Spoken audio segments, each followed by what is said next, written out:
Kanina umaga, naghahalongkat kami ng mga gamit sa bahay. And then, yung mga old namin na gamit, yung pwedeng pamigay na namin, pwedeng ibenta pa. Pero ito, nahanap namin. Yung 30 years old na wedding gown ng mama ko. Ngayon, ang saya-saya niya, nahanap niya. Antok na antok pa kami, bila kami nabuhayan. Si ate nakalakad na? Gusto namin ipakita sa mga kapatid niya kung maalala pa nila. Diba? Let's try. Dito ka, Mang. Bakit itong ganitong paan? Ano? May 4 wheels na pumasok. Sino? Nandito si So, Selma? hindi ko alam. Let's see. Anong reaction nila? Ante! Wala siguro. Hi!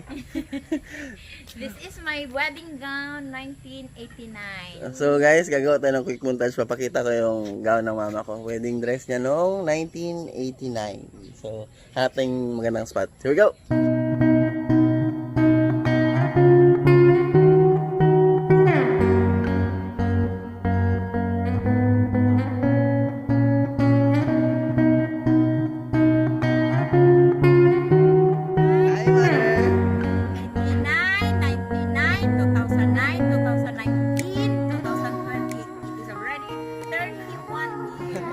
Diliman na siya Halloween pero murag Halloween naman kay ka-old. 30 years old na pala yung gown ni mama. Wedding gown. Pinahibay ito ni Nanay Nina. Wala pa yun yung patanggal yung baro niya.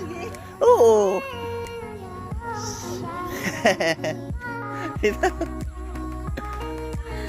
Na, it's not Halloween guys. Nag-reminisce rami sa past. No, gapa kay mother. Mother! May 30 years pa ba kayo dyan na buhay na wedding dress nyo? Comment down below! So, ayun nga, nakita ng mga aunties, mga pinsan ko. Tawa sila. Kasya pa sa mama ko. Yung zipper sa likod, ganito siya noon. Ganito siya kaliit. Ay, yan.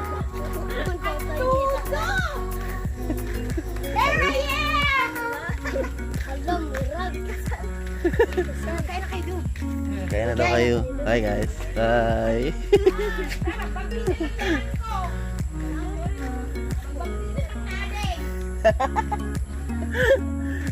Mang, sikat ka na sa vlog, Mang. That's my mother. Mang, harap ka good, Mang. Hi.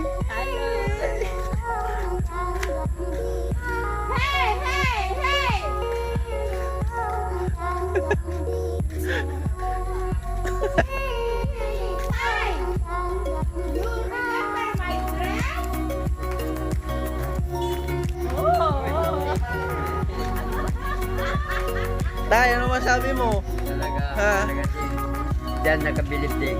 Oh? Malapit na kali. Malapit na kali. Malapit na. Tignan mo yung gown niya, Tay. Wala. Tingnan mo tayo. Kasyang-kasya sa kanya. Nakabuo pa, oh. Kasi sa asawa mo. Kasya ito.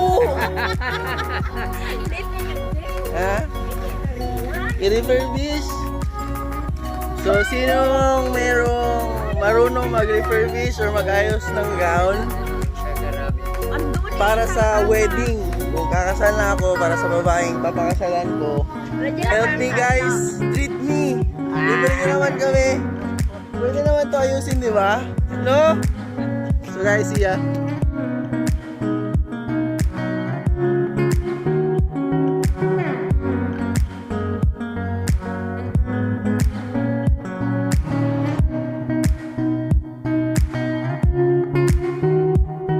Guys, yun lang.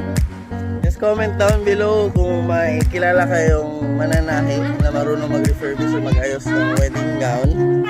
So, yan yung wedding gown ng mama ko way back 1989. So, ilang taon na yun siya? 30 years. So, yung ano niya, yung katawan ng mama ko, fit pa rin sa kanya. Dito pa rin yung exact button, sakto lang. Ganito siya noon, nung dalaga siya. Hindi ba dadumi? Hmm? Kaya nga, alpadais kayo, takukwayo, So, to si Aaron. And We're happy. Nahanap namin yung wedding gown niya noon.